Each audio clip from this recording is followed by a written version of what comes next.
कधीच नाही चुकणार तुमचे फेवरेट टीव्ही शोज झी5 सोबत, तेही एकदम फ्री। फायनली आकाशराव आणि वसू एकमेकांशी निवांत बोलतील आता। झालं? होकार देऊन झालात मोकळे? मग काय नकार द्यायचा?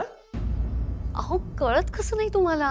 काय म्हणजे ते दोघं जर भेटले, त्यांच्यात बोलणं झालं आणि बोलता बोलता वसू जर म्हणाली की आपला मुलगा जिवंत आहे आणि हे खरं ऐकल्यावर आकाशरावांनी लग्नाला नकार दिला तर?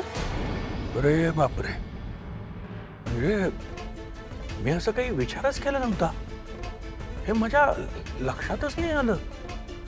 आता ग मी बोलते वसूशी।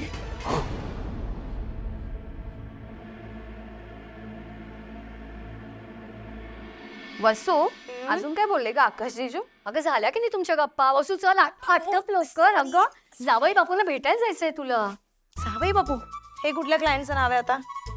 तुला माहित नाही का? खूप मोठे गृहस्थ आहेत ते, आणि आता तर काय रानडेंच्या नर्सरीचेच नाही तर रानडेंच्या कुटुंबाचे क्लायंट होणार आहेत। ए तू गप ग, आम्ही आकाशरावांबद्दल बोलतोय। आता आमचे जावई बापू नाहीत का ते?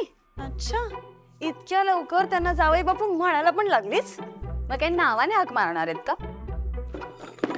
काकू मला तर असं वाटतंय की लग्नानंतर ए आकाश अशीच हाक मारणार आहे त्यांना। का मनात काही निकनेम वगैरे ठरवलंयस? ए अक्कू, अक्की असं काही? तू गप ग, आगाऊपणा बंद कर। आई काय ग, आत्ताच तर येऊन गेले ना घरी ते, मग कशाला बोलायचं त्यांना? अगं ते काय क्लायंट आहेत का तुझे? हा होणारा नवरा आहे, वाटलं असेल त्यांना आपल्या होणाऱ्या बायकोला भेटावं, तिच्याशी बोलावं। कशाला? घरी आले तेव्हा बोलता नाही आलं काही? आणि एवढं कशाबद्दल बोलायचंय? कशाबद्दल म्हणजे?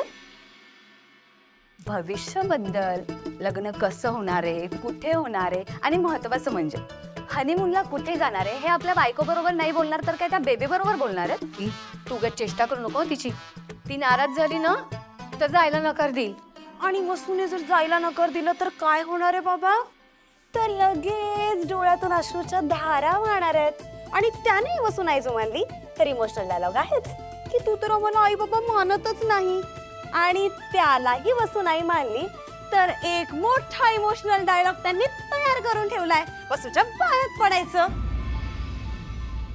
ऐक ना, तू त्यांना भेटायला जाशील ना तेव्हा पहिल्या लग्नाबद्दल आणि पहिल्या नवऱ्याबद्दल काही बोलू नको हं त्यांच्याशी। चल आटप लवकर। आई बोलू नकोस म्हणजे? तू त्यांना माझ्या पहिल्या लग्नाबद्दल काही सांगितलं नाहीस का?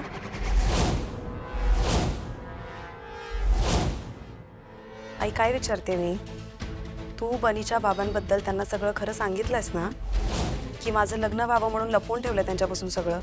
अगं लपवायचा काय प्रश्न आहे, पण तू जरा त्यांच्या मानसिकतेबद्दल विचार कर ना। त्यांना आवडेल का तू तुझ्या पहिल्या नवऱ्याबद्दल त्यांच्याशी बोलत बसलीस तर? अगं कुठलाही पुरुष आपल्या होणाऱ्या बायकोबद्दल इमोशनल असतो। इमोशनल नाही, पॉझिटिव्ह। हो का? बरं बरोबर नाही, चल लवकर उशीर होते आपल्याला, चल। देवच पावला बाबा। झी5 ॲप डाउनलोड करा आणि पहा सर्व एपिसोड्स एकदम फ्री।